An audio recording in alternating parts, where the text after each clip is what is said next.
Okey, saya cuba nak terangkan tentang prestasi pelaburan Malaysia 2025. Okey. Jumlah pelaburan adalah 426 bilion ringgit. Pekerjaan yang akan dicipta 245,000 pekerjaan. Jadi ini bermaksud bahawa pekerjaan kita semakin meningkat. Dari segi itu sebab di Malaysia ni kita dapati bahawa sebenarnya pekerjaannya sangat mencukupi, ya. Lain daripada negara lain, ada ramai yang menganggur, negara jiran pun ada yang menjadi masalah. Tetapi di Malaysia ni, kalau sesiapa yang ingin bekerja, sudah pasti ada pekerjaan. Okey, jadi itu sebab kadar pengangguran adalah 2.9%. 2.9% adalah total employment. Maksudnya semua orang mempunyai pekerjaan. Total employment, full employment. Takrifan full employment adalah lebih kurang 4%. Tapi kita 2.9% saja. Jadi sudah pasti bahawa semua orang mempunyai pekerjaan. Okey, kalau mereka nak kerjalah, ya. Ya, kerajaan dalam NIMP, ya, New Industrial Master Plan ni. New Industrial Master Plan tu 2030, ya. New Industrial Master Plan. Kita telah mensasarkan bahawa kita nak mencapai 3,000 smart factory. Smart factory ni dia hanya menggunakan smart factory ni, dia boleh tutup lampu dan masih menjalankan mesinnya masih berjalan.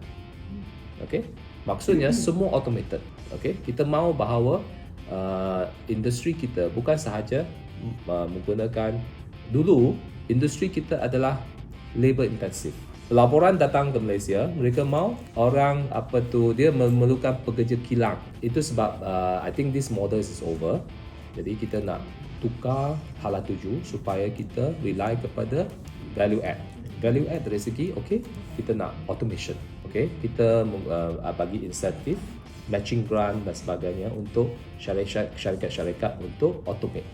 Okey, automate, maka pada satu hari lagi dia menggunakan pekerja yang lebih kurang, tapi pekerja itu smart dan mereka mempunyai nilai teknikal yang lebih tinggi dan mereka dibayar gaji yang lebih tinggi. Kita di KL, Subang dan sebagainya, kita merupakan satu hub services untuk kapal-kapal terbang. So banyaklah syarikat-syarikat penerbangan, mereka memerlukan servis maintenance, repair, overhaul. Okey, MRO. Dan mereka telah menjadikan KLIA dan juga di Subang sebagai satu hub tersebut untuk servis maintenance, repair dan overhaul. Dan dia memerlukan banyak technical, ya. Dia bukan sahaja sebab kapal terbang ini dia punya nilai sangat tinggi dan dia maintenance requirement dan juga dia punya standard sangat tinggi.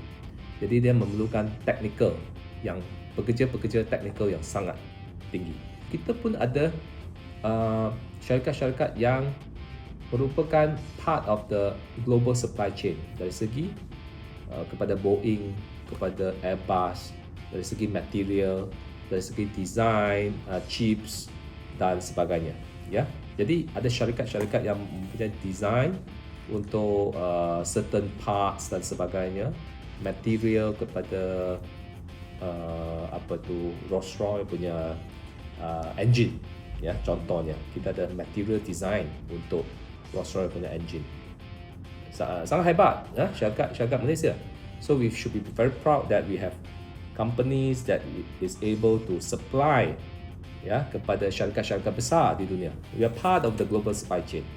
Dan selain itu ada banyak software juga. Sebab airline itu semakin canggih, kapal terbang semakin canggih, dia memerlukan software dan sebagainya. Dan sememangnya syarikat di Malaysia ni memang mempunyai kepakaran untuk memberi services kepada syarikat-syarikat aerospace tersebut.